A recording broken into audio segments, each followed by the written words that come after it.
On to some other stories now. Some members of the 2019 year group of concerned Registered Nurse Assistant Clinical and Registered Nurse Assistant Preventive say they have turned partial prostitutes to survive. The frustrated unemployed nurses in the Upper West region, some of whom say they are breadwinners, want government to post them without further delay.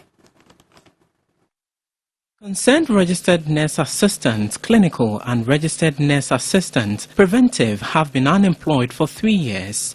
On November 10 last year, the Ministry of Health opened the recruitment portal for all 2019 batch of nurses, but only the degree and diploma graduates were engaged after the exercise, according to the group.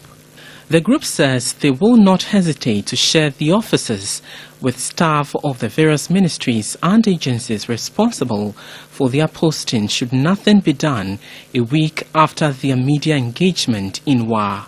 The Deputy Secretary of the Association, Zoyari Foska, lamented the hardship they have had to endure after leaving school.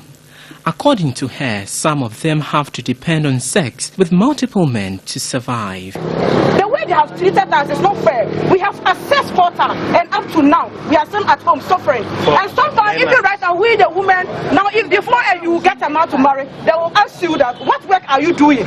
So now if you don't even have work, you can't marry. Sometimes you have to go out. A man has to sleep with you before the person can give you money to eat. All the places you have to borrow before. It's not easy. We are just suffering. The government will just post us. We are begging. Ahmed Chirun, for instance, has become a part-time pragya operator for survival. Some of us, as we are even seeing, we are married people.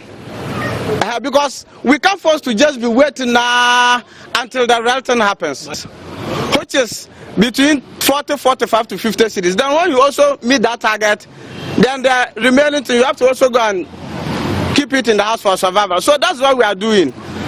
A man must survive, however be the case. But indeed, it is not easy. It is our fundamental human right that we should be posted. And the government shouldn't forget that we have been trained by taxpayers' money. President of the association, Elisha Doda Tanyi, says they have reached their wit end in engagements and waiting to be posted. Under the operation See Something, Say Something, we ask, is it not security threatening when a huge number of youth are denied to their qualified jobs? So by this release, giving an ultimatum of 1 week to all ministries responsible for our delay in postings, especially the Ministry of Finance and the Ministry of Health, to release our data to the agencies for further posting processes, or we will be left with no option than to share with them their offices. Other members say the situation has become a source of shame and embarrassment for them and their families.